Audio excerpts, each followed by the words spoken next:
కేంద్ర మంత్రి కిషన్ రెడ్డిపై TPCC general secretary Charan Kaushik Yadav మండిపడ్డారు. బీసీలు నిండా ముంచిందే బీజేపీ అని ఆరోపించారు. బీసీ ప్రధానమంత్రిని చెప్పుకునే మోదీ ఎందుకు బీసీ కులగణని వ్యతిరేకిస్తున్నారని నిలదీశారు.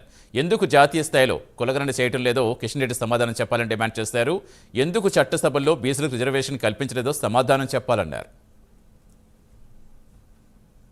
ప్రతిసారి సందర్భం వచ్చినప్పుడల్లా నేనే బీసీ ప్రధానమంత్రిని, కేంద్రంలో బీసీల మంత్రులు మా పార్టీలో ఎక్కువ ఉన్నారని చెప్పేసి చెప్పుకునే నరేంద్ర మోడీ గారు ఎందుకు బీసీలకు కులగణన చేస్తలేరు? ఎందుకు బీసీలకు చట్టసభలో మీరు ఎందుకు రిజర్వేషన్ తీసుకురావడం లేదు? ఎందుకు 50 లక్షల కోట్ల బడ్జెట్ ప్రవేశపెట్టి ఎందుకు మీరు బీసీలకు 0.5% మాత్రం నిధులు ఇస్తా ఉన్నారు? 90 మంది కేంద్ర సెక్రటరీలు ఉంటే ఎందుకు 3 మాత్రమే బీసీలు ఉన్నారు? అదే కాకుండా మీ గుజరాత్ రాష్ట్రంలో ఎందుకు లోకల్ బాడీ ఎలక్షన్ లో బీసీలకు 10% రిజర్వేషన్ మాత్రమే ఎందుకు మీరు కల్పిస్తా ఉన్నారు? ఎందుకు యూపీఎస్సీలో ఎస్సీ ఎస్టీ బీసీలకు అందరు కలిపి ఎందుకు 20% మాత్రం రిజర్వేషన్ ఇంప్లిమెంట్ అవుతుంది? ఈ అన్నిటికీ సమాధానం చెప్పాలి కదా కిషన్ రెడ్డి గారు. మీరు చెప్తారా, మీ ప్రధానమంత్రి గారు చెప్తారా? అంటే మా బీసీ ప్రధానమంత్రి అని చెప్పుకునే భారతీయ జనతా పార్టీ ఎందుకు బీసీలు నిండా మూస్తా ఉన్నారు? ప్రతిసారి సందర్భం